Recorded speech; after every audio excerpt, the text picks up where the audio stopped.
Hi friends, welcome to my channel. చూడండి, ఈరోజు మన వీడియోలో ఇంట్లో ఉండే వస్తువులతోనే రాగి వస్తువులను ఎలా క్లీన్ చేయాలనేది చూపిస్తాను. చూడండి, ఎక్కువ శ్రమ లేకున్నట్ల కేవలం 5 మినిట్స్లో అయిపోతుంది. ఇంక వీడియోలోకి వెళ్ళిపోదాము. చూడండి, ఒక గిన్నె తీసుకొని దానిలో 2 స్పూన్ అయ్యేంత శనగపిండిని వేశాను. అలానే 1 స్పూన్ సాల్ట్ వేశాను. నేసుప్పు, చూడండి పొడి ఉప్పు వేసాను. అలానే 2 స్పూన్ వంట సోడా వేసాను. ఇలా 2 స్పూన్ వంట సోడా వేసి ఒక హాఫ్ లెమన్ను వేసుకున్నాను. చూడండి, ఈ విధంగా లెమన్ వేసిన వెంటనే వంట సోడా, శనగపిండి, సాల్ట్ వేసాను కాబట్టి రాగి వస్తువు మీదే ఎలాంటి చిన్న చిన్న మరకలు ఉన్నా జల్దీ క్లీన్ అయిపోతుందండి. ఇంట్లో ఉండే వస్తువులతోనే చాలా నీట్గా అప్లై చేసుకోవచ్చు. చూడండి, ఈ విధంగా హాఫ్ లెమన్ని వేసుకున్నాను. వేసుకుని ఇలా మంచిగా కలుపుకోవాలి. లెమన్ వాటర్ సరిపోకుంటే ఇంకాస్త లెమన్ వాటర్ని వేసుకుంటే ఈ విధంగా కలుపుకోవాలి. చూడండి, ఇలా ఈ విధంగా ఉండాలి. మొత్తం అప్లై చేశాను. శనగపిండి, నైస్ ఉప్పు, అలానే 2 స్పూన్ వంట సోడా, లెమన్ వేసేసి చూడండి ఈ విధంగా అప్లై చేసుకుంటున్నాను.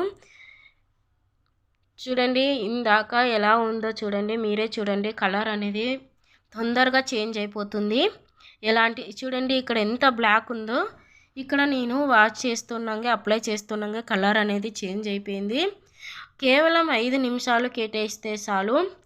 కొంతమంది అనుకోవచ్చు పితంబరి ఉంది కదా క్లీన్ చేసుకోవచ్చు అని. పితంబరి అయితే మన చేతులు అనేది వాష్ చేసేటప్పుడు రఫ్ అయిపోతుంది, అలానే బ్లాక్ అయిపోతుంది. ఇది ఎలానో శనగపిండి కాబట్టి మన చేతులు కూడా చాలా స్మూత్గా వస్తాయండి. ఎలాంటి శ్రమ లేకున్నట్లు ఈ విధంగా మొత్తంని మూలన మొత్తం రాగి చెంబు చుట్టుపక్కల ఇలా మొత్తం అప్లై చేసుకోవాలి. నీట్గా ఈ విధంగా చేత్తోనే అప్లై చేసుకోవచ్చు. చూడండి, ఈ విధంగా అప్లై చేసేసిన తర్వాత నేను వాష్ చేసి చూపిస్తాను ఎంత డిఫరెంట్ ఉందనేది. లోపల భాగం కూడా ఇదే విధంగా చేసుకున్నాను నేను. మొత్తము ఈ విధంగా కంఠానికి కూడా మొత్తం అప్లై చేసుకొని లోపల భాగాన్ని కూడా అప్లై చేసానండి. ప్లీజ్ ఈ విధంగా ఒకసారి నచ్చినట్లయితే, మీరు ట్రై చేసినట్లయితే ఎలా వచ్చిందో నాకు కామెంట్ చేయండి. నచ్చితే లైక్ చేయండి.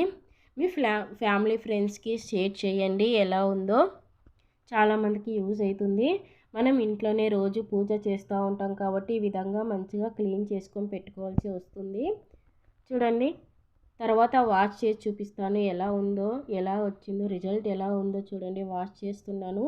వీడియో ఎక్కడ స్కిప్ కాకున్నట్లా మీ ఎదురుగానే మొత్తం వాటర్ తీసుకొని ఇలానే చూడండి. వీడియో ఎక్కడ స్కిప్ చేయలేదు నేను. ఇలా వాటర్ తీసుకొని మొత్తాన్ని క్లీన్ చేస్తున్నాను, వాష్ చేస్తున్నాను. చూడండి, ముందుగా ఎంత బ్లాక్ ఉండిందో, ఇప్పుడు ఎంత మంచిగా వాష్ అయిందో. మనం షాప్లో కొత్తగా తెచ్చినప్పుడు ఎలా ఉందో మనం వాష్ చేసినప్పుడు కూడా ఇలానే ఉంటుంది. చూడండి, ఇంట్లోనే ఉండే వస్తువులతోనే ఇక్కడ నేను క్లీన్ చేస్తున్నాను. అలానే మనీ షేవింగ్ అయినట్లు ఉంటుంది. ఇలాంటి మనీ షేవింగ్ టిప్స్ను మన ఛానల్లో చాలా వీడియోస్ను అప్లోడ్ చేశాను. ఇలా క్లీనింగ్ ప్రాసెస్ను కూడా చాలా వీడియోను అప్లోడ్ చేశాను. మీకు కావాలనుకుంటే మన ఛానల్ని సెర్చ్ చేసి చూడవచ్చు. చూడండి ఎంత డిఫరెంట్, ఎంత మంచిగా వాష్ అయిందో. ప్లీజ్ అండి, ఇలాంటి వీడియోస్ మరిన్ని కావడానికి ఫస్ట్గా మన ఛానల్ని సబ్స్క్రైబ్ చేసుకోండి. నచ్చితే లైక్ చేయండి, మీ ఫ్యామిలీ ఫ్రెండ్స్కి షేర్ చేయండి. Thank you for watching friends.